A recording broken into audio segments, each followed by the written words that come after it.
শুটকি তো অনেকভাবেই খেয়েছেন, এইভাবে কি খেয়েছেন কখনো? যদি না খেয়ে থাকেন তাহলে আজই বানিয়ে ফেলুন আমার রেসিপি। তো আমি এখানে বেশ কিছুটা আলু, বেগুন এবং পটল সুন্দর করে কেটে পরিষ্কার করে নিয়ে তারপরে আমি এখানে লবণ পরিমাণ মতো দিয়ে দিলাম। এরপর দিয়ে দিলাম গুঁড়ামরিচ 2 টেবিল চামচ দিয়ে দেওয়ার পরে দিয়ে দিলাম হলুদ গুঁড়া, এটা 1 টেবিল চামচ। আমি কিন্তু শিওর আপনারা একবার এইভাবে রান্না করে খেয়ে দেখুন, যাদের মুখে রুচি নাই তাদেরও মুখে রুচি চলে আসবে। এরপরে আমি এখানে বেশ কিছুটা দারচিনি দিয়ে দিলাম, তারপরে দিয়ে দিলাম সাদা এলাচ 2-3টা দেওয়ার পরে এখানে আমি দিয়ে দিলাম তেজপাতা দেওয়ার পরে এখানে 4-5টা কাঁচামরিচ ফালি করে কেটে দিয়েছি। এরপরে এখানে বড় 3টা পেঁয়াজ ফালি করে কেটে দিয়ে দিয়েছি।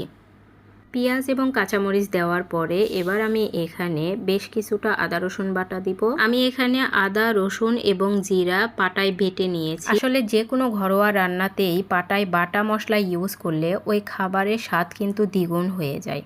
তো এরপর আমি এখানে পরিমাণ মতো তেল দিয়ে দিয়েছি। আমি একটু তেল বেশি খাই, ওই জন্য হয়তো বা বেশি হয়ে গেছে আমার তেল দেওয়াটা। তো এরপর আমি এখানে ভালো করে মেখে নিচ্ছি। এই সবজিগুলো যত বেশি হাত দিয়ে মেখে নেবেন তত নরম হয়ে আসবে।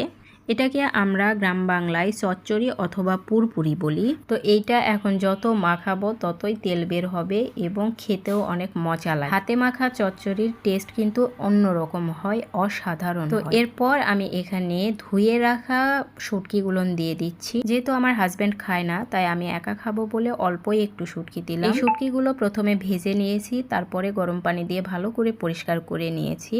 এখন আমি এগুলো ভালো করে মেখে দিচ্ছি। ভালো করে মাখানোর পরে এখানে আমি পরিমাণ মতো পানি দিয়ে দিচ্ছি। চচ্চড়ি অথবা পুরপুরিতে বেশি পানি লাগে না, এখানে সামান্য পানি দিয়ে মাখা করতে হবে। আমি পানি দিয়ে দেওয়ার পরে ঢাকনা দিয়ে ঢেকে দিয়ে রাখবো কিছুক্ষণের জন্য। এরপরে ঢাকনা খুলে দিয়ে আবারও নেড়ে চেড়ে নেব বেশ কয়েকবার। নাড়ার পরে আবারও ঢেকে দিব, একেবারে হওয়ার পরে খুলে দিব। তো আমার রান্না প্রায় হয়েই এসেছে। এবার ঢাকনা তুলে দেখে নিলাম, একদম সুন্দর মাখা হয়েছে। আমি আগেই বলেছি আমি একটু তেল বেশি খাই, তাই তেলটা একটু বেশিই পড়ে গেছে আজকে। যাই হোক, আজকের রান্নাটা কিন্তু অসাধারণ হয়েছে, খেতেও ভীষণই টেস্টি ছিল।